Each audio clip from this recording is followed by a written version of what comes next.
Hello everyone. आप सभी UP triple S C मुख्य सेविका की सभी बहनों को हमारा नमस्कार। जैसा कि आप सभी लगातार वेट कर रहे थे कि ऑफिशियल आंसर की के थ्रू जो हमारा सेकंड शिफ्ट का एग्ज़ाम हुआ है इसका पेपर एनालिसिस कराइए, तो हम लेकर के आ गए हैं ऑफिशियल आंसर की यानी सेकंड शिफ्ट पेपर एनालिसिस। तो आप सभी को सबसे सटीक आंसर मिलान करना है। बहुत सारी चीज़ें यहाँ पर मैंने कवर कर रखी है, जो आपको डाउट भी है वो सारी चीज़ें क्लियर करके एक एक क्वेश्चन हम बताने वाले हैं।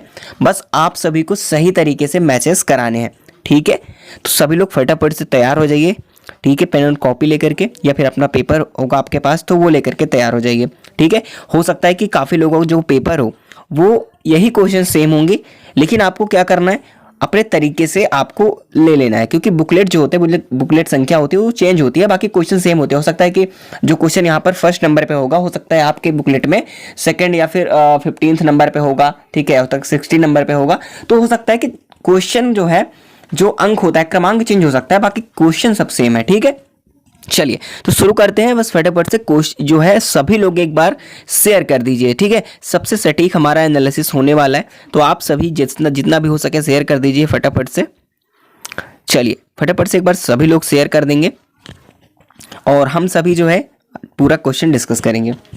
चलिए और लाइक सभी लोग कर दीजिएगा। फर्स्ट क्वेश्चन से स्टार्ट करते हैं।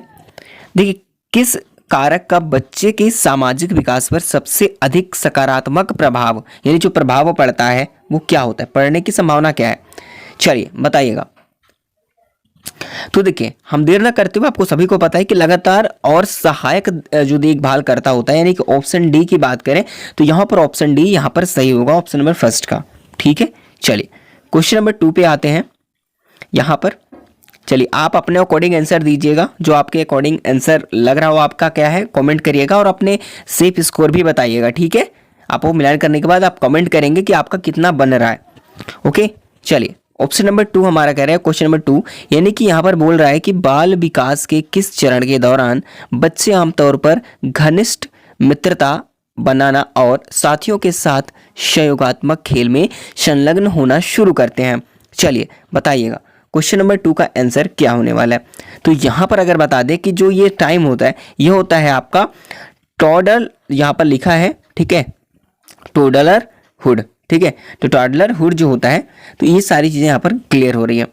ऑप्शन नंबर 3 की बात करें कि कौन सा पदार्थ की अगर यहाँ पर बात करेंगे कि यहाँ पर कौन सा पदार्थ जो है परामर्श है वो दृष्टिकोण लक्ष्य, ठीक है, उन्मुख है और विशिष्ट समस्याओं की पहचान करने और उनके समाधान प्राप्त करने का केंद्रित है।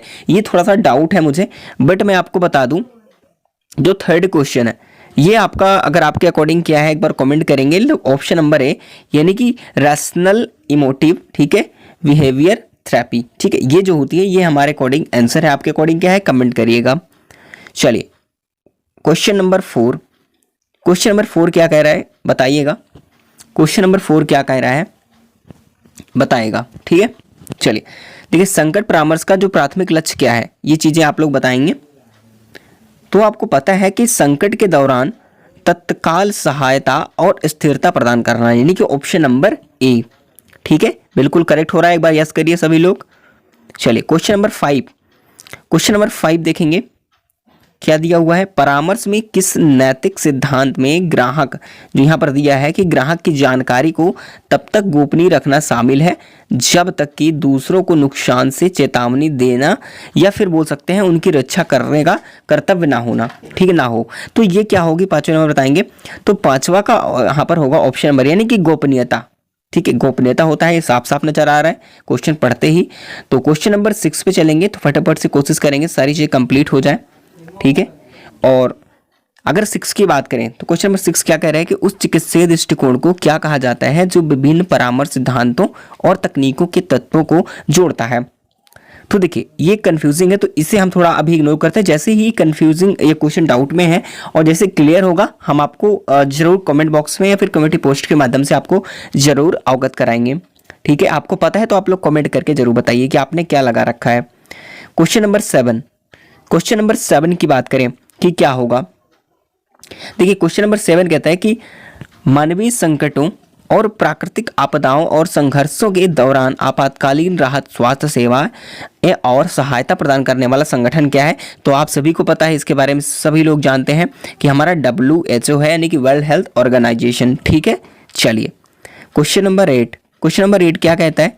कौन सा परामर्श दृष्टिकोण ग्राहकों को वर्तमान समय में उनके विचारों, भावनाओं और व्यवहारों के बारे में अधिक जागरूक बनाने में मदद करने पर केंद्रित करता है? बहुत ध्यान से आप लोग देखिएगा, ये एनालिसिस हमने पूरा सटीक एनालिसिस रखा है, हर एक तरीके से जांच पड़ताल करके, तो ऑफिशियली हमने यहाँ पर मिलान कर रखा है। ठीक है, चलिए 8 का होगा ऑप्शन बी। ठीक है, यानी कि संज्ञानात्मक व्यवहारात्मक थेरेपी, जिसे बोलते हैं CBT। ठीक है, चलिए आप लोग भी कमेंट करते जाइएगा अपने अकॉर्डिंग। क्वेश्चन नंबर 9, क्योंकि अभी आपको पता है कि बहुत सारी क्वेश्चंस ऐसे होंगे जो कि आंसर की ऑफिशियली जब क्लियर होगी उसमें क्या होगा, तो उसमें आपको पता होगा ऑब्जेक्शन भी होंगे। तो अभी जो क्वेश्चन डाउट में आ रहे हैं, ये हो सकता है यही क्वेश्चंस आपको ऑब्जेक्शन में देखने को मिले। ठीक है, क्वेश्चन नंबर 9। क्वेश्चन नंबर 9 क्या कह रहा है कि उक्त प्रक्रिया को क्या कहा जाता है जिसके द्वारा बच्चे शब्दों के अर्थ और वस्तुओं की बात करें, तो यानी कि वस्तुओं तथा अवधारणाओं के साथ उनके संबंधों को सिखाते हैं। तो आपको पता होगा कि जो यहाँ पर सिमेंटिक्स होता है, ठीक है, टीका होता है, सिमेंटिक्स होता है, ये यहाँ पर कहलाता है, यानी कि ऑप्शन नंबर डी 9 का। चलिए क्वेश्चन नंबर 10। क्वेश्चन नंबर 10 की बात करें तो यहाँ पर क्या होगा, इसमें क्या आएगा, तो आपको बताना है कि क्या होने वाला है क्वेश्चन नंबर 10 का। चलिए देखिए, बाल संरक्षण, शिक्षा और पोषण जैसे क्षेत्रों पर ध्यान केंद्रित करते हुए दुनिया भर में बच्चों के स्वास्थ्य और कल्याण में सुधार के लिए समर्पित है। क्या है आपको बताना है, तो यहाँ पर होगा हमारा UNICEF। ठीक है, यहाँ पर ये होने वाला है। चलिए क्वेश्चन नंबर 11। क्वेश्चन नंबर 11 की अगर बात करें तो क्या होने वाला है, आप व्यक्ति की ऊर्जा आवश्यकता को कैसे परिभाषित करेंगे? बताओ, आप व्यक्ति की ऊर्जा कैसे प्रभावित करता है? आपको पता है कि कार्बोहाइड्रेट भी होता है, उसके अलावा बहुत सारी चीज़ें हैं, तो आपको बताना है। ठीक है, 11 नंबर क्वेश्चन का आंसर क्या होगा, तो ये आपको पता है कि यहाँ पर भोजन से ऊर्जा सेवन का स्तर ऊर्जा व्यय को संतुलित करता है, यानी कि ऑप्शन नंबर बी। और क्वेश्चन नंबर यहाँ पर 12 की बात करें तो क्या होने वाला है, क्वेश्चन नंबर 12। तो क्वेश्चन नंबर 12 क्या होने वाला है बताइएगा, बच्चों में चिकन पॉक्स का जो पहला लक्षण है क्या है जो बुखार के साथ प्रकट होता है? चलिए बताइए, 12 का ऑप्शन क्या होने वाला है, तो 12 का ऑप्शन सी, यानी कि चेहरे पर फफोला पड़ना या फफोले पड़ना यहाँ पर होता है। ठीक है, चलिए क्वेश्चन नंबर 13 की बात करें तो क्या होने वाला है, क्वेश्चन नंबर 13। देखिए हमने हर एक तरीके से एनालिसिस करने के लिए पूरा हर एक चीज़ क्लियर कर रखा है, तो आपको बिल्कुल इसको बारीकी समझना है।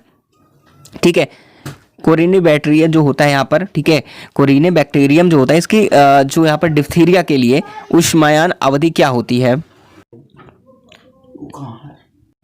देखिए तो 13 का आंसर क्या होगा, ऑप्शन नंबर डी, यानी कि 2 से 6 दिन। यानी कि जो यहाँ पर कोरिने बैक्टीरियम होता है, इसकी जो डिप्थीरिया के लिए जो ऊष्मायन अवधि होती है, ऊष्मायन अवधि बोल सकते हैं, ये 2 से 6 दिन की होती है।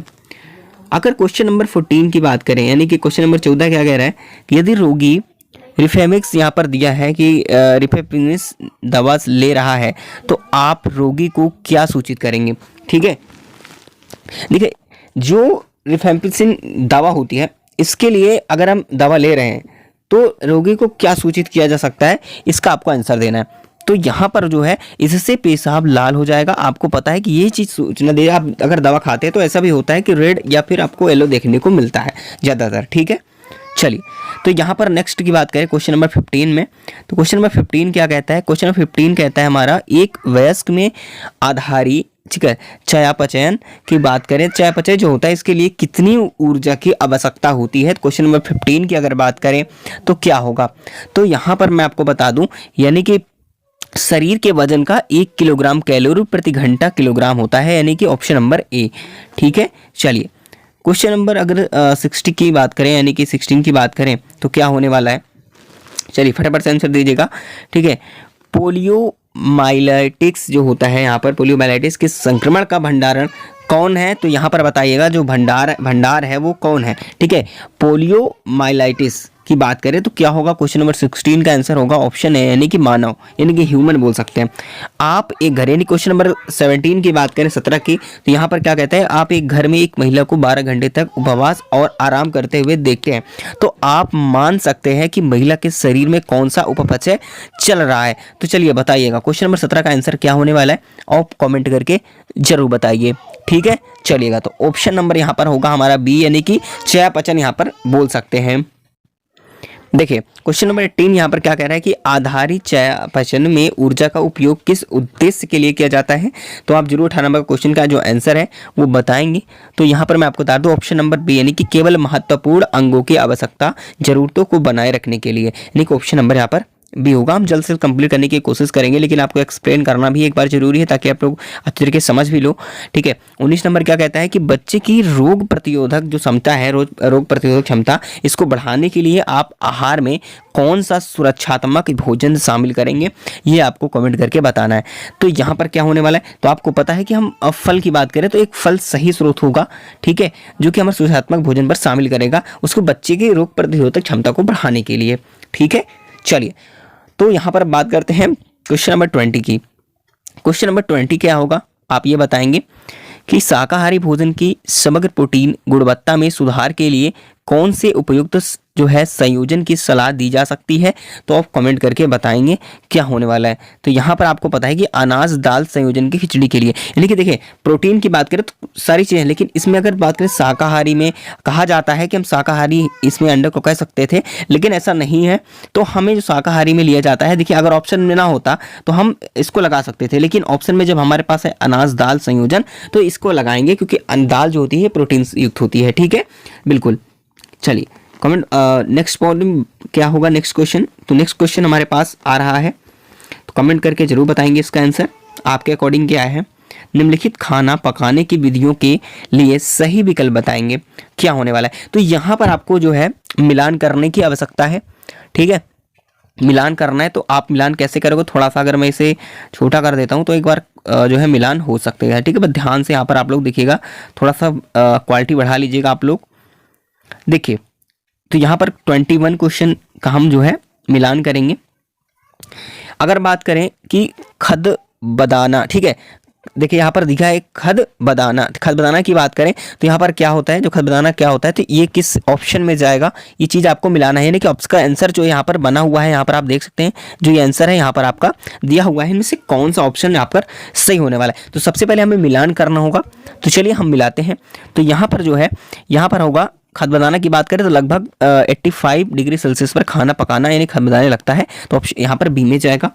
अगर सेकंड नंबर की बात करें तो सेकंड नंबर क्या होने वाला है, यानी कि उबालना की बात करें तो अगर हम पानी उबालते हैं, कुछ बॉईल करते हैं तो 100 डिग्री सेल्सियस पर पानी में खाना पक सकता है। ठीक है, क्वेश्चन नंबर थर्ड की बात करें क्या होने वाला है, क्वेश्चन नंबर थर्ड में आता है स्टू करना, सिझाना की बात करें तो यहाँ कहाँ पर जाएगा, तो मैं आपको बता दूँ ये जाएगा ऑप्शन नंबर डी में, ऑप्शन नंबर डी में जाएगा। यानी कि थोड़ी मात्रा में तरल का उपयोग करके 85 degree Celsius to 90 degree Celsius पर लंबे समय तक पकाना, यानी कि ये ठीक रहेगा। ठीक है, अगर फोर्थ की बात करें तो एक बचा हुआ है, तो यहाँ पर ये आएगा, यानी कि जो ब्लीचिंग होता है ये खाद्य पदार्थों को कुछ मिटाने के लिए गर्म उबलने पानी में डुबा जाता है, तो ये होगा। तो कुछ इस प्रकार जो आंसर सामने निकल के आ रहा है, ये आ रहा है। देखिए फर्स्ट का ए है तो हमें पहले ए लिख लेना है, उसके बाद सेकेंड का क्या लग रहा है, सेकेंड का ए, ठीक है, फर्स्ट का बी है तो हमें वी लिख लेना है, उसके बाद सेकंड का क्या रहा है, फर्स्ट रहा है, उसके बाद थर्ड का हमारे पास डी रहा है और सी रहा है, सॉरी हाँ डी। ठीक है, यानी कि क्या होगा BADC, यानी कि BADC, यानी कि option number A is the right answer.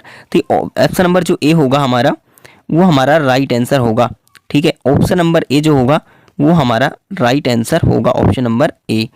ठीक है, इतनी बातें क्लियर। चलिए क्वेश्चन नंबर 22 की बात करते हैं। 22 का आंसर आप लोग कमेंट बॉक्स में फटाफट से बताएंगे क्या होने वाला है। देखिए किस भोजन में कोई आहारीय फाइबर नहीं होता है, चलिए बताइए कौन सा ऐसा भोजन है जिसमें आहारीय फाइबर नहीं पाया जाता है। क्वेश्चन नंबर 22 का आंसर करिएगा।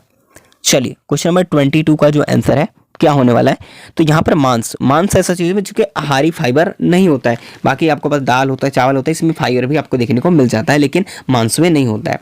ठीक है, चलिए 22 की बात करें। चलिए 22 में क्या कहा जा रहा है, सॉरी 23 की बात करें, यहाँ पर 21 हो गया, 22, 23, ठीक है। 23 की बात करें, मानव की बड़ी आंत में, ठीक है, किण्वन के साथ कौन सी कार्बोहाइड्रेट मानव छोटी आंत में पचने के लिए प्रतिरोधी होती है, तो आप लोग बताएंगे, ठीक है। 23 का ऑप्शन क्या होने वाला है, तो आपको सेल्यूलोज जो है ये आपको पचाता है, ठीक है। ये चीज़ें आपको ध्यान में रखनी है। 24 की अगर बात करें, 24 क्या होने वाला है, आप लोग कमेंट बॉक्स में एक बार कमेंट करिएगा, ठीक है। चलिए 24 बताएंगे, 24 का क्या होने वाला है। एक वयस्क के आहार में कार्बोहाइड्रेट की न्यूनतम मात्रा कितनी होनी चाहिए, मतलब एक वयस्क के आहार में कार्बोहाइड्रेट की जो न्यूनतम मात्रा है वो कितनी होनी चाहिए। चलिए, तो आपको पता है कि 300 से 330 ग्राम प्रतिदिन, यानी कि ऑप्शन नंबर ए। 25 की अगर बात करें, 25 थोड़ा सा मैं आपको दिखा देता हूं, ठीक है। 25 तो देखिए, कार्बोहाइड्रेट का सबसे सरल रूप क्या है जिसका मानव पोषण में महत्व है, कार्बोहाइड्रेट का सबसे सरल रूप क्या है जिसका मानव पोषण में महत्व है। 25 का क्या आंसर होगा, आप लोग बताइएगा। चलिए, तो मैं आपको बता दूं, यहाँ पर होता है ग्लूकोज। ग्लूकोज ऐसा है जो कार्बोहाइड्रेट का सबसे सरल रूप होता है जिसका हम मानव पोषण में महत्व होता है। चलिए क्वेश्चन नंबर 26 की तरफ चलते हैं। आहार में, ठीक है, सुपाच्य कार्बोहाइड्रेट का एटम स्तर शरीर की वृद्धि और निर्माण के लिए प्रोटीन का उपयोग करने के लिए ऊर्जा स्रोत के रूप में उपयोग किया जाता है। शरीर की इस क्रिया को क्या कहा जाता है। 26 का आप लोगों को आंसर देना है, तो मैं आपको बता दूं यहाँ पर क्या होने वाला है 26 का, तो यानी कि प्रोटीन, यानी कि स्पेयरिंग प्रभाव ये होता है, ठीक है। चलिए अब यहाँ पर नेक्स्ट चलते हैं हम 27 की तरफ।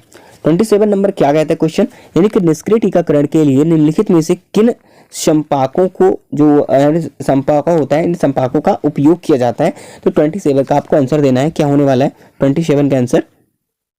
27 का आंसर क्या होगा, तो यहाँ पर मानव के द्वारा जो चीजें क्लियर होती हैं, यानी कि जो इम्यूनोग्लोबिन होता है, ठीक है, हीमोग्लोबिन बोल सकते हैं, हीमोग्लोबिन अगर शुद्ध भाषा में कहें तो हीमोग्लोबिन यहाँ पर चीजें क्लियर साफ साफ करते हैं, मानो हीमोग्लोबिन, ठीक है।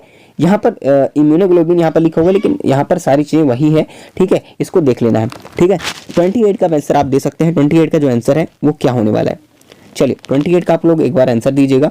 28 का क्या होगा, किसी निश्चित समय में किसी विशिष्ट क्षेत्र में व्यक्तियों की संख्या में अचानक वृद्धि को क्या कहा जाता है, तो आप लोग बताइएगा 28 का सही आंसर क्या होने वाला है, ठीक है। तो यहाँ पर जो है जनसंख्या विस्फोट की बात करें तो यहाँ पर सही जो आंसर होगा आपका जनसंख्या विस्फोट होने वाला है, ठीक है। सही आंसर क्या होने वाला है, जनसंख्या विस्फोट। चलिए नेक्स्ट क्वेश्चन की बात करते हैं 29 की। 29 का सही आंसर क्या होने वाला है, तो चलिए कमेंट बॉक्स में बताइएगा 29 का सही आंसर क्या होने वाला है। चलिए, तो इसको आपको सभी को पता है कि रक्त हीमोग्लोबिन के निर्माण के लिए कौन सा जो खनिज है आवश्यक है, तो आपको पता है कि लौह तत्व, इसको आपने सभी ने बिल्कुल सही किया होगा, कोई यहाँ पर दिक्कत नहीं है। और मैंने जो सॉरी जो मैंने टेलीग्राम में PDF आपको प्रोवाइड कराई थी, उस PDF के थ्रू भी आपने देखा था, ठीक है, वहां से क्वेश्चन भी बहुत सारे क्वेश्चन यहाँ पर प्रोवाइड हुए हैं, ठीक है। अब क्वेश्चन नंबर 30 की बात करें, 30 का आंसर क्या होगा एक बार कमेंट करेंगे। तो देखिए क्वेश्चन नंबर 30 की अगर बात करें, यानी कि जो थायराइड हार्मोन के संश्लेषण के लिए कौन सा सूक्ष्म पोषक तत्व आवश्यक है, तो चलिए बताइएगा कौन सा होने वाला है यहाँ पर। तो यहाँ पर आयोडीन होता है, आपको जाहिर सी बात है कि थायराइड हार्मोन के लिए जो संश्लेषण के लिए सूक्ष्म पोषक तत्व की आवश्यकता होती है, तो वहाँ पर आयोडीन होता है, ठीक है। चलिए क्या होता है, आयोडीन। अब बात करते हैं क्वेश्चन नंबर 31। क्वेश्चन नंबर 31 क्या होने वाला है, WHO ORS का एक पैकेट जो है कितने पानी में घोलना चाहिए, ये आपको बताना है। 31 का आंसर क्या होने वाला है, तो आपको पता है कि जो ORS होता है इसका एक पैकेट अगर हम घोलते हैं तो आपको पता है कि 1000 मिलीलीटर, यानी कि बोल सकते हैं 1000 लीटर में, सॉरी मिलीलीटर में आपको घोला जा सकता है, बोल सकते हैं 1 लीटर, ठीक है।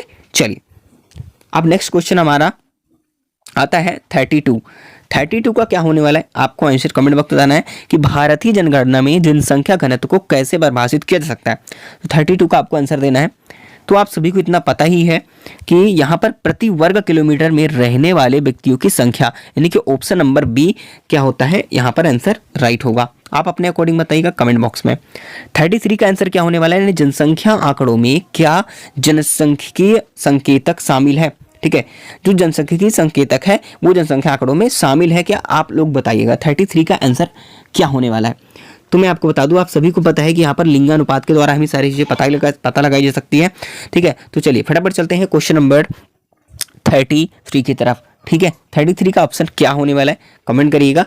और हाँ, एक बात और सभी से कहना चाहूँगा कि आप लोग जो है एक बार सभी लोग सेशन को शेयर कर देंगे और एक बार वीडियो को लाइक कर देना। ठीक है, एनालिसिस अच्छा लग रहा हो तो प्लीज़ एक बार सभी लोग लाइक कर दीजिए। कमेंट बढ़िया बताइएगा आपके मार्क्स सही बन रहे हैं या नहीं बन रहे हैं, तो आप कमेंट बनाइएगा। बिल्कुल सही हो रहे हो तो आपके अंत में कितने बन रहे हैं, ठीक है, आप लोग कमेंट करेंगे। ठीक है, चलिए क्वेश्चन नंबर 34 की बात करें। जनसंख्या की प्रजनन दर को सांख्यिकीय संकेतकों के किस कारण में यानी आंकड़े में शामिल किया जाता है, तो बताइएगा। यानी कि प्रजनन दर को अगर बात करें सांख्यिकीय संकेतकों के किस आंकड़े में शामिल किया जाता है, तो 34 का क्या होने वाला है आप कमेंट करके जरूर बताएंगे 34 का क्या होगा। तो मैं आपको बता दूं जो 34 का होगा यहाँ पर आपका 34 का जो आंसर होने वाला है, यानी कि महत्वपूर्ण आंकड़े की बात करें तो यहाँ पर सबको सीधा सीधा दिया हुआ है। 35 की बात करें, 35 क्वेश्चन क्या कह रहा है, ठीक है, चरघातांकी यहाँ पर यह जो चरघातांकी होता है इसके वृद्धि दर के बारे में क्या सत्य है, इसको आपको बताना है। ठीक है, चलिए तो यहाँ पर आप सभी को पता है कि यानी कि वृद्धि जो गुजरते समय के साथ तेजी से बढ़ती है, यहीं पर चीजें क्लियर हो गई है। ठीक है, चलिए क्वेश्चन नंबर 36। क्वेश्चन नंबर 36 क्या कह रहा है, खाना पकाने में कौन सा फायदा नहीं है। अब बताइए कि खाना पकाने में कौन सा फायदा नहीं है, ये चीज़ें आपको बताना है। ठीक है, यानी कि नहीं ये छाटना है, ये चीज़ें आपको देखना है। 36 का क्या होने वाला है, तो यानी कि इंक्रीजेस द पेलेबिलिटी यहाँ पर देख सकता है। ठीक है, तो ये सारी चीज़ें क्लियर कर रहा है कि भाई आप लोगों को देख लेना है, यानी कि अभिरुचि बढ़ाता है। ठीक है, अगर फायदा नहीं है तो अभिरुचि बढ़ाना। ठीक है, ये चीज़ें मान के चलो 36 का, ये चीज़ें देखिए। और 37 में क्या है, 37 का आप लोग आंसर करिएगा कि प्रति व्यक्ति कितनी कैलोरी के लिए आवश्यक व्यय को गरीबी रेखा के रूप में परिभाषित किया गया है। तो 37 का आपको आंसर देना है। 37 का जो आंसर है वो क्या होने वाला है, यानी कि बिल्कुल सही उन्होंने लगाया था। ग्रामीण के लिए यानी कि 2400 और शहरी क्षेत्रों के लिए 2100। ठीक है, यहीं पर हमारा सही आंसर हो रहा है। क्वेश्चन नंबर 38, क्वेश्चन नंबर 38 का आप लोग आंसर दीजिएगा। क्या होने वाला है कि भारत की जनसंख्या में तीव्र वृद्धि का कारण क्या है, भारत की जनसंख्या में तीव्र वृद्धि का कारण क्या है। 38 का आप लोगों को आंसर देना है। तो पता है कि निम्न जीवन स्तर ही जो है भारत की तीव्र जनसंख्या का कारण है। चलिए क्वेश्चन नंबर 39, क्वेश्चन नंबर 39 का क्या होने वाला है, देखिए वृद्ध माता पिता और उनके वयस्क बच्चों के लिए जो बोल सकते हैं कि बच्चों के बीच जो होने वाले संघर्ष को क्या कहा जाता है, यानी कि वृद्ध माता पिता और उनके वयस्क बच्चों के लिए बीच जो होने वाले संघर्ष हैं उनको क्या कहते हैं। तो 39 का आपको आंसर देना है। तो ये आपको पता है कि पीढ़ी संघर्ष बोल सकते हैं, यानी कि आपका जो जेनेटिक होता है, जेनेटिक स्ट्रगल, उसे आप लोग बोल सकते हैं। ठीक है, चलिए क्वेश्चन नंबर 14, क्वेश्चन नंबर 40 की क्या कहता है आपका, डीप फ्राई करते समय वसा में घुलनशील विटामिन की हानि से बचने के लिए आप क्या उपाय कर सकते हैं। तो यहाँ पर क्वेश्चन नंबर 14 क्या कहता है, मैं आपको ये सारी चीज़ें क्लियर कर दूंगा। देखिए ऑप्शन नंबर यहाँ पर डी होने वाला है, यानी कि उच्च तापमान पर तले। ठीक है, देखिए एक बात और बता दूं कि जो ये शिफ्ट रही है आपकी, ठीक है, अभी मैं आगे बढ़ रहा हूँ, जो आपकी शिफ्ट रही है ये शिफ्ट हार्ड शिफ्ट थी, मॉडरेट टू हार्ड, क्या थी, मॉडरेट टू हार्ड शिफ्ट थी। ये चीज़ें मान के चलिए। ठीक है, क्योंकि बहुत ज़्यादा घुमाऊ था।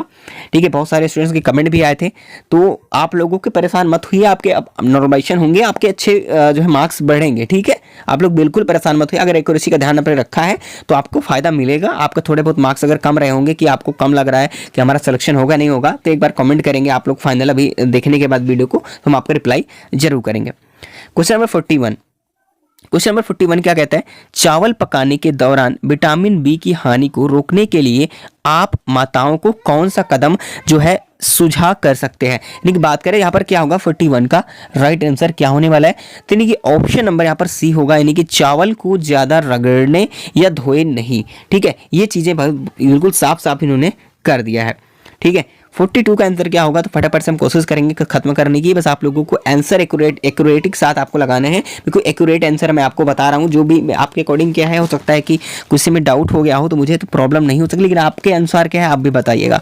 ठीक है, चलिए, जिससे आपको पता लग सकता है कि आप क्वेश्चन यहीं पर गलत है, फिर आयोग की तरफ ये क्वेश्चन गलत बना हुआ है, तो वो सारी चीज़ पता लग सकती हैं। फल काटते समय आप किस बात का ध्यान रखेंगे, चलिए बताइए, इसको तो बता ही देंगे। 42 का राइट आंसर क्या होने वाला है, ठीक है। फल काटते समय आप किस बातों का ध्यान रखेंगे? 42 का आंसर क्या होने वाला है? तो यहाँ पर आपको बता दें, इन्होंने बिल्कुल सही लगाया है, काटने से पहले उन्हें धो लेना, बिल्कुल सही इन्होंने लगा रखा है। चलिए 43 की बात करें, 43 का आंसर क्या होने वाला है? यानी कि दालों में कौन से रसायन पाए जाते हैं जो शरीर में कुछ पोषक तत्वों की उपलब्धता पर प्रतिकूल प्रभाव डाल देते हैं? चलिए 43 का जो आंसर है 43 का क्या होने वाला है? तो यहाँ पर होगा ऑप्शन ए यानी कि फाइटेटस। ठीक है, क्या होगा? फाइटेटस बोल सकते हैं इसको। ठीक है, चलिए 44 का आंसर क्या होने वाला है? फटाफट से दीजिएगा, हम लोग जल्द से जल्द कोशिश करेंगे इसे खत्म करने की। 44 की बात करें क्या होने वाला है? 44। चलिए 44 की बात करें, समाज शास्त्र की वह शाखा जो रोग और सामाजिक परिस्थितियों के बीच संबंध का वर्णन करती है, यह क्या कहलाती है? तो 44 का आप लोगों को राइट आंसर क्या होने वाला है आप लोग बताइएगा। तो आपको पता है कि सामाजिक रोग विज्ञान, यानी कि यहाँ पर ऑप्शन नंबर होगा 44 का ए। ठीक है, चलिए बिल्कुल। क्वेश्चन नंबर बात करें यहाँ पर 45 क्या होने वाला है?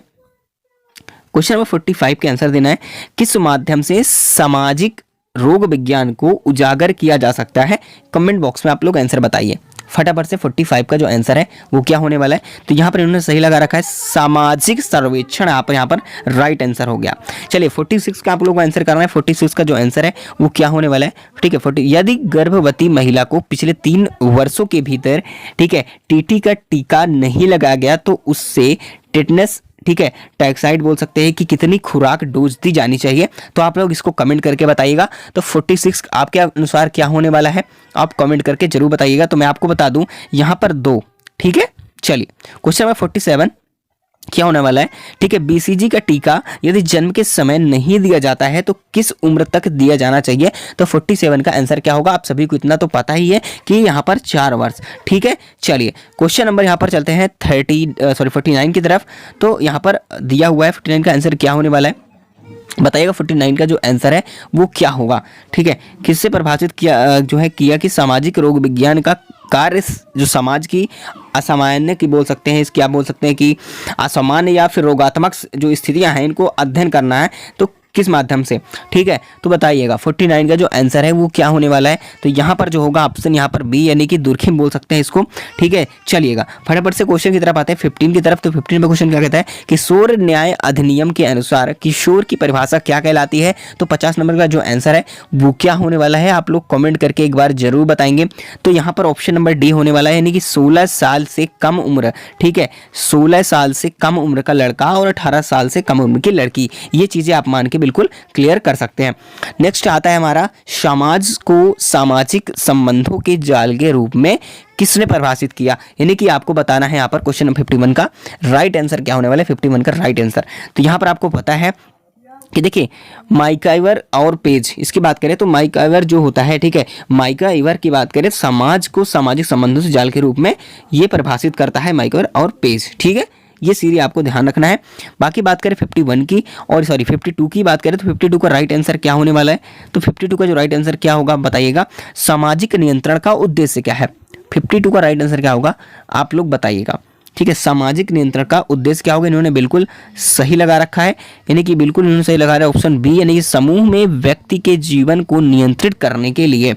ठीक है, चलिए नेक्स्ट क्वेश्चन आता है हमारा यहाँ पर 53 बताइएगा, निम्नलिखित में से कौन सा अनियोजित सामाजिक परिवर्तन के प्रेषक कारक का उदाहरण है? ठीक है, यानी कि निम्नलिखित कौन सा ऐसा उदाहरण है जिनमें अनियोजित सामाजिक, ठीक है, परिवर्तन के प्रेषक कारण का उदाहरण है। काफी घुमाऊ क्वेश्चन आपको दे रहा है तो थोड़ा उलझिएगा नहीं, बस आप लोग ध्यान से समझिएगा। 53 का तो क्या होने वाला है? तो यहाँ पर आपको मैं बता दूं, यहाँ पर होगा लोकतंत्र। ठीक है, क्या होने वाला है 53 का? लोकतंत्र। चलिए देखिए यहाँ पर 54 में क्या होगा तो आपको बता दो 54 का होगा यहाँ पर पेट्रोल जो है चालित मशीन का नया मोड। ठीक है, चलिए क्वेश्चन नंबर 55, क्वेश्चन नंबर 55 क्या कहता है कमेंट बॉक्स में बताइएगा। निम्नलिखित में से किसने सामाजिक परिवर्तन के लिए आर्थिक कारकों का बल दिया है या फिर आर्थिक कारकों पर बल दिया है? ठीक है, चलिए 55 का आपको आंसर देना है, क्या होने वाला है? तो यहाँ पर होगा यहाँ पर मार्क्स। ठीक है, यानी कि मार्क्स जो है वो सामाजिक परिवर्तन के लिए आर्थिक कारकों पर बल देता है। ठीक है, चलिए यहाँ पर आता है 56। अगर आपको लग रहा है बस सब कुछ सही चल रहा है तो एक्यूरेसी के साथ एक बार सभी लोग फटाफट कमेंट भी कर दीजिएगा और लाइक जरूर करना, जितना भी हो सके शेयर कर दीजिएगा। ठीक है, चलिए क्योंकि आगे मैं आपको ज्वाइनिंग तक आपका सपोर्ट करने वाला हूँ, हर एक पॉइंट्स पर आपको मैं साथ दूंगा। मैंने आप सभी से कल की डेट में कहा था आपको मैं सेकंड शिफ्ट की एक एक्यूरेसी के साथ पूरे सटीक आंसर की लेके आना है, तो मैं लेकर के आ गया हूँ। ठीक है, चलिए 56 का आंसर आपको देना है। 56 का आंसर जो है क्या होने वाला है क्वेश्चन नंबर 56 का, यानी कि ब्लॉक स्तर पर परियोजना स्तर बोल सकते हैं कि ब्लॉक स्तर पर परियोजना स्तर पर, ठीक है, ICDS परियोजना का समग्र प्रभारी कौन है, ये चीजें आप लोगों को बताना है 56 पर। तो यहां पर होगा हमारा ऑप्शन नंबर बी। ठीक है, ऑप्शन नंबर बी, यानी कि बाल विकास परियोजना अधिकारी। ठीक है, 57 की बात करें, थोड़ा टेक्निकल इशू हो जाता है। ठीक है, 57 बताइएगा, निम्नलिखित में से कौन ICDS परियोजना की एक प्रशासनिक इकाई है। चलिए बताइएगा फटाफट से 57 का राइट आंसर क्या होने वाला है 57 का। तो ऑप्शन नंबर यहाँ पर डी होने वाला है, यानी कि सामुदायिक विकास खंड इसे बोल सकते हैं। क्वेश्चन नंबर नेक्स्ट कह रहा है 58, यहाँ पर क्या कहता है कि पानी में घुलनशील विटामिन की हानि से बचने के लिए खाना बनाते समय आप क्या उपाय कर सकते हैं। ये आपको बिल्कुल करेक्ट होगा। चलिए बताइएगा 58 का राइट आंसर क्या होने वाला है। तो ऑप्शन नंबर डी, यानी कि जब संभव हो तो प्रेशर कुकर का उपयोग करें। ये बिल्कुल उन्होंने सही कहा, आप लोग सभी को पता है। चलिए 58 यहाँ पर ये है, सॉरी यहाँ पर दिया हुआ सीधा सीधा ये सारी चीज़ें, हाँ बिल्कुल क्लियर है। अब यहाँ पर हम बात करेंगे क्वेश्चन नंबर 59 की तरफ। क्या होगा, मुख्य सेविका को किस कार्यक्रम के तहत अपने कर्तव्यों का पालन करना होता है, ये बताएगा। मुख्य सेविका को किस कार्यक्रम के तहत अपने कर्तव्यों का पालन करना होता है। तो 59 का आपको आंसर देना है। तो ऑप्शन नंबर यहाँ पर सी होगा, इन्होंने सही लगाया है, एकीकृत बाल विकास योजना। ठीक है, चलिए क्वेश्चन नंबर बात करें 60 की। ठीक है, चलिए क्वेश्चन नंबर 60 की बात करें क्या होने वाला है, और किस 60 की बात करें 60 नंबर क्वेश्चन क्या आएगा, डी। ठीक है, यानी कि यहाँ पर क्या हो, प्रजनन दर हम फटाफट से आगे करेंगे, बस आप लोगों को पढ़ लेना है एक बार ध्यान से। ठीक है, ताकि आप लोगों को डिले ना हो। 61 की बात करें, 61 क्वेश्चन का आंसर क्या होने वाला है। ग्रामीण या शहरी क्षेत्र में एक आंगनवाड़ी स्थापित करने के लिए जनसंख्या को शामिल करने का क्या मापदंड है, ये आपको 61 का आंसर देना है। तो ये फटाफट से आंसर देते हैं 400 से 800, यानी कि ऑप्शन नंबर सी। ठीक है, चलिए बताइएगा क्वेश्चन नंबर 62 का आंसर क्या होने वाला है। ICDS योजना के लाभार्थी कौन है। 62 की बात करें तो यहाँ पर आंसर होने वाला है हमारा ऑप्शन बी, यानी कि 6 वर्ष से कम उम्र के बच्चे। ठीक है, स्तनपान कराने वाली महिलाएं बोल सकते हैं, या फिर गर्भवती जो होती महिलाएं हैं, ये सारी जो यहाँ पर जो ऑप्शन है ये क्लियर होने वाले हैं। चलिए क्वेश्चन नंबर 63 की बात करें। क्वेश्चन नंबर 63 क्या कहता है, भारत सरकार द्वारा ICDS योजना किस वर्ष विकसित की गई। इस टॉपिक से क्वेश्चन आपको देखिए कई सारे क्वेश्चन मिल जाएंगे। तो बताइएगा 63 का राइट आंसर क्या होने वाला है, यानी कि भारत सरकार द्वारा ICDS योजना जो है 1975 में जो है यहाँ पर विकसित की गई थी। तो आप लोगों को ध्यान में रखना है 64। चलिए 64 का आपको आंसर देना है फटाफट से। 64 का आपका जो आंसर है वो क्या होने वाला है। देखिए कौन सी सामाजिक संस्था है, तो आपको पता है कौन सी सामाजिक संस्था स्वास्थ्य सेवाओं की मूल इकाई के रूप में कार्य करती है, तो परिवार। ठीक है, ये आपको ध्यान में रखना है। तो 63 हमने बताया, 64 हो गया, 65। ठीक है, चलिए 65 का कहता है जनसंख्या वृद्धि के महत्वपूर्ण घटक क्या है, बताइएगा। 65 का राइट आंसर क्या होने वाला है। तो आपको बता दें यहाँ पर लिंग के अनुपात और जन्म दर की व्याख्या को लेकर के यहाँ पर बात की गई है। ठीक है, चलिए नेक्स्ट क्वेश्चन क्या होगा। 66 हमने बात कर ली है, सॉरी कहीं मिस हो गया है। 66 क्या होगा, ठीक है। 67 यहाँ पर अभी देखते हैं, अभी मैं देख लूँगा, ठीक है लास्ट में। तो पति पत्नी के तलाक के अधिकार को किस सामाजिक कानून द्वारा मान्यता दी गई है। पति पत्नी की आपका जो होता है यहाँ पर डिवोर्स होता है, डिवोर्स के जो राइट होता है, इसको अगर बात करें सामाजिक रूप से जो कानून द्वारा किस कानून द्वारा मान्यता दी गई है, तो आपको ये बताना है, यानी कि पति पत्नी के तलाक के अधिकार को किस सामाजिक कानून द्वारा मान्यता दी गई है। 67 का आपको राइट आंसर क्या होगा ये आपको बताना है। तो 67 का राइट आंसर क्या होने वाला है, यानी कि हिंदू विवाह अधिनियम 1955, यानी कि जो हिंदू विवाह मैरिज एक्ट है, ठीक है, मैरिज एक्ट 1955 के तहत। ठीक है, चलिए आता है हमारा क्वेश्चन नंबर 68। ठीक है, 68 का हमारा राइट आंसर क्या होने वाला है, कमेंट करके बताइएगा 68 का राइट आंसर क्या होने वाला है। देखिए जन्म दर के लिए सही कथन क्या है, जन्म दर के लिए सही कथन क्या है। 68 का आपका राइट आंसर क्या होने वाला है, ये कमेंट करके जरूर बताएंगे। 68 का जन्म दर के लिए सही कथन क्या है। चलिए 68 का राइट आंसर क्या होगा, चलिए फटाफट से बताइएगा। तो यहां पर होगा ऑप्शन नंबर ए। ठीक है, ऑप्शन नंबर यानी जीवित जन्मों की संख्या प्रजनन आयु वर्ग में 1000 विवाहित महिलाएं। ये चीजें बिल्कुल साफ साफ इन्होंने कर दी है। अब बात करते हैं 69 की तरफ। तो 69 का राइट आंसर क्या होगा? हिंदू विवाह अधिनियम के अनुसार, देखिए वही टॉपिक फिर दे दिया घुमा करके, ठीक है। हिंदू विवाह अधिनियम के अनुसार वैध विवाह की एक शर्त क्या है, ये चीज बता रहा है। 69 का जो है राइट आंसर आपका यहाँ पर क्या होने वाला है? तो ऑप्शन नंबर सी, यानी कि परिवार शादी के लिए तैयार है, ये बिल्कुल सही बैठ रहा है। 17 की बात करें, 70 का क्या होगा? निम्नलिखित में से कौन सा यहाँ पर संस्कृतिकरण का तरीका नहीं है? तो ये बिल्कुल आप लोग बताएं, थोड़ा घुमाऊ क्वेश्चन है लेकिन आपको मैं बता देता हूँ। 70 का जो है क्वेश्चन यहाँ पर कौन सा राइट आंसर होगा? तो यानी कि सामाजिक परिवर्तन, ठीक है। चलिए क्वेश्चन नंबर 71। क्वेश्चन नंबर 71 क्या कहता है? आप लोग फटाफट से आंसर देगा। सीमा एक नई माँ अपने नवजात शिशु के आहार को, ठीक है, यहाँ पर दिया हुआ है, लेकर चिंतित है। तो बच्चा अक्सर रो रहा है और दूध पिलाने के बाद बेचैन दिखता है। तो समस्या क्या क्या हो सकती है? तो काफ़ी लोगों को इसको तो आप आइडिया लगा भी सकते हो। 71 का एक राइट आंसर जो है वो क्या होगा? तो आपको पता है कि दूध पिलाने के बाद बच्चे को डकार ना जो है दिलाना। तो ऑप्शन नंबर यहाँ पर ए राइट होने वाला है।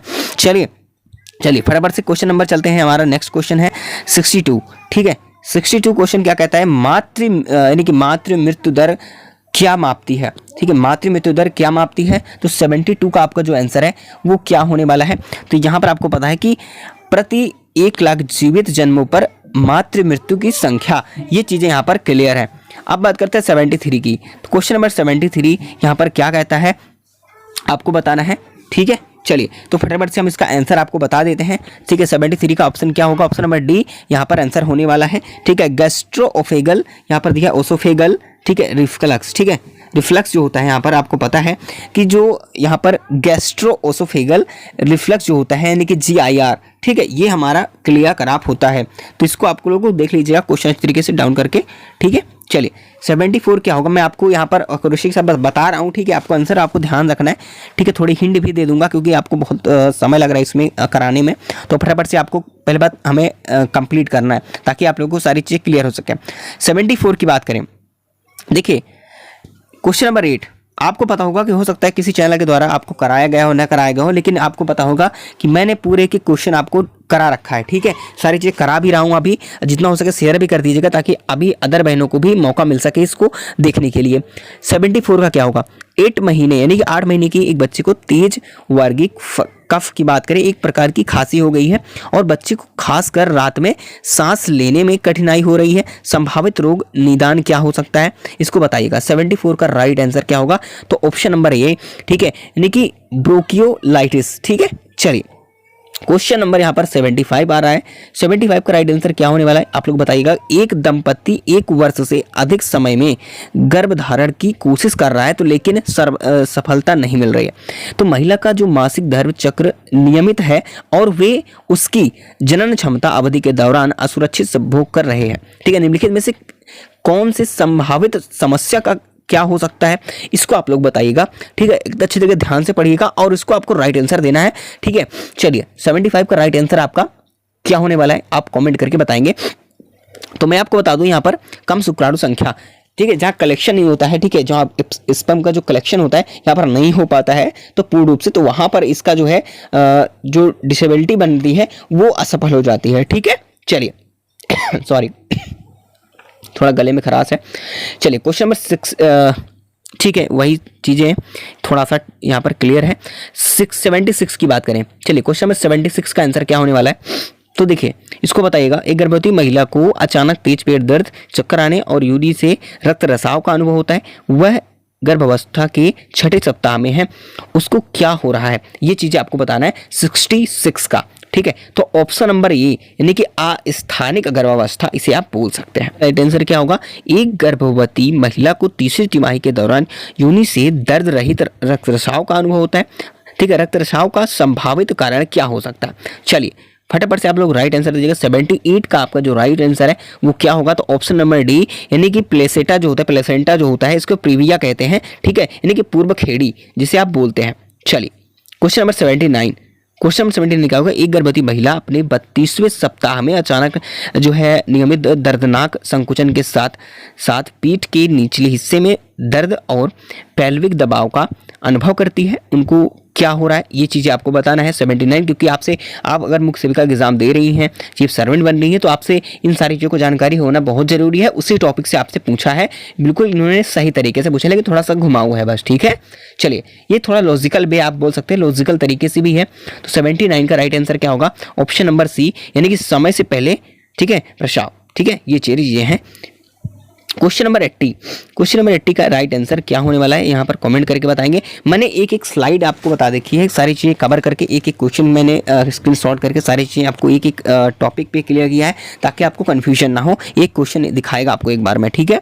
चलिए बताइएगा, क्वेश्चन नंबर 80 की बात करें। एक गर्भवती महिला अपनी महिला तिमाही में अचानक पेट में ऐंठन और योनि से भारी रक्तस्राव महसूस करती हैं। तो महिला की जो योनि से ऊतक जैसे पदार्थ का रसाव हो रहा है, तो उनको क्या हो रहा है ये आप लोग बताना है, या फिर क्या हो रहा है, क्या जो है उसको क्या हो रहा होगा, ये सारी चीज़ें आपको समझना है, ठीक है। तो आपको बताना है क्वेश्चन नंबर 80 का जो आंसर है वो क्या होगा। तो ऑप्शन नंबर ए, यानी कि प्लेसेंटा प्रीविया, इसे आप जिसे बोलते हैं प्लेसेंटा प्रीविया, ठीक है। चलिए, तो आपको सारी चीज़ समझ भी लेना है, क्योंकि आपको ये बाद में काम आएगा सिलेक्शन के बाद भी, ठीक है। आपको समझना पड़ेगा, आपको पेशेंट को देखना पड़ेगा, कैसी हालत है, क्या है, वो आपको देखकर ही पता लगाना होगा, ठीक है। चलिए, एक क्वेश्चन नंबर 81 क्या कहता है।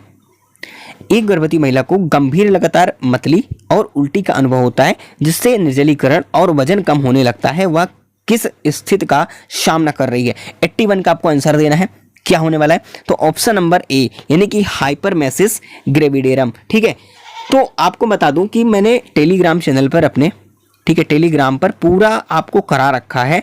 जब आपको मैंने एग्जाम देने जा रहे थे उससे पहले मैंने बहुत सारी बताया, जिसमें बहुत सारे क्वेश्चन यहाँ पर आपको फंसे हुए हैं, ठीक है। आपने देखा भी, जिन बहनों ने पढ़ा है आप उनको अच्छे तरीके से पता है कितने क्वेश्चन वहाँ पर से आए हैं, ठीक है।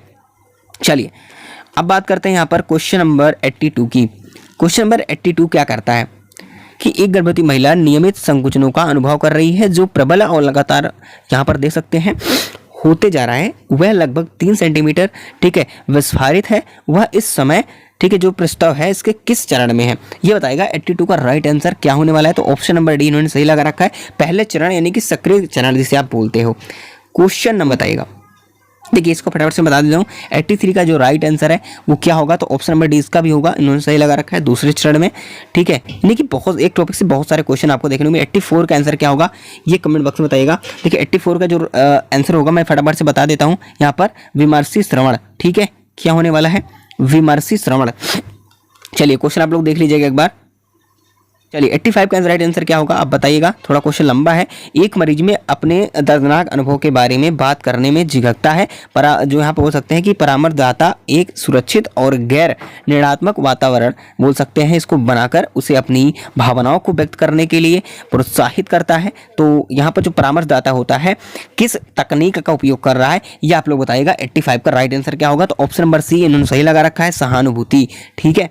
चलिए क्वेश्चन नंबर 86, क्वेश्चन नंबर 86 का राइट आंसर क्या होने वाला है फटाफट से आप लोग बताइएगा। क्वेश्चन नंबर 86 का राइट आंसर क्या होगा, यानी कि कथन भी दे रखा है आपको और कारण भी देख रहा है, तो आपको अच्छी तरीके से समझ लेना है, लेकिन मैं इसको आंसर फटाफट से बता देता हूँ। 86 का आपका जो राइट आंसर है वो क्या होगा। तो ऑप्शन नंबर बी, यानी कि ए और आर दोनों सही हैं और आर ए का सही स्पष्टीकरण है, ठीक है। चलिए क्वेश्चन नंबर 87, क्वेश्चन नंबर 87 का राइट आंसर क्या होने वाला है बताइएगा कि एक विवाहित जोड़े को संचार समस्याओं और बार बार झगड़ों का सामना करना पड़ रहा है। वे अपने रिश्ते की गतिशीलता को बेहतर बनाने और अपनी समस्याओं को हल करने के लिए परामर्श चाहते हैं। तो इस परामर्श की प्राथमिकता आवश्यकता क्या है इसको आप बताना है। 87 का जो राइट आंसर है वो क्या होने वाला है। तो आपको पता है इन्होंने सही लगा रखा है, संचार में सुधार करना और संघर्षों को हल करना। ये बिल्कुल करेक्ट आंसर आपको देखने को मिल रहा है।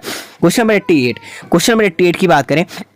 क्वेश्चन नंबर 88 कहता है कि एक गर्भवती महिला को भ्रूण के विकास में सहायता के लिए अपने आहार में जो फोलिक होता है, फोलिक एसिड, इससे भरपूर खाद्य पदार्थों को शामिल करने के लिए सलाह दी जाती है। तो निम्नलिखित में से कौन सा खाद्य पदार्थ फोलिक एसिड का अच्छा स्रोत है। तो बताइएगा 88 का राइट आंसर क्या होने वाला है। तो 88 का जो राइट आंसर है ऑप्शन नंबर ए यहाँ पर होता है पत्तेदार साग, यानी कि जैसे पालक, काले वहाँ पर लिखा रखा है, ये सारी चीज़ें हैं। चलिए क्वेश्चन नंबर 91, सॉरी, तो यहाँ पर जो है थोड़ा सा मिसमैचिंग हो रही है बस। चलिए साथियों यहाँ पर जो है पूरी सेट नहीं हुई पाई है, थोड़ा टेक्निकल इशू हो रहा है, तो पूरा स्लाइड नहीं लग पाई है। तो मैं आपको बता दूं, मैं आपको नेक्स्ट वीडियो में आपको क्लियर कर दूंगा, ठीक है। जो भी बाकी के क्वेश्चन बते हुए हैं मैं आपको बिल्कुल अपने टेलीग्राम चैनल पर, ठीक है, तो या फिर आपको मैं इसी चैनल के माध्यम से बाकी क्वेश्चंस को प्रोवाइड करा दूंगा। फिलहाल आपको वीडियो अच्छी लगी हो तो एक बार सब्सक्राइब जरूर कर दीजिएगा सभी लोग, जितना हो सके शेयर भी कर देना और जाते जाते लाइक कर देना, क्योंकि आपके लिए जो हमने मेहनत की है आपको सभी को पता है, ठीक है। एनालिसिस आपने जो भी किया आपका एक आंकड़ा लग चुका होगा। फटाफट से अभी आप लोग कमेंट करें कि आपके सही राइट आंसर कितने बन रहे हैं, ठीक है। चलिए तो मिलेंगे नेक्स्ट इन्फॉर्मेशन, तब तक के लिए जय हिंद जय भारत।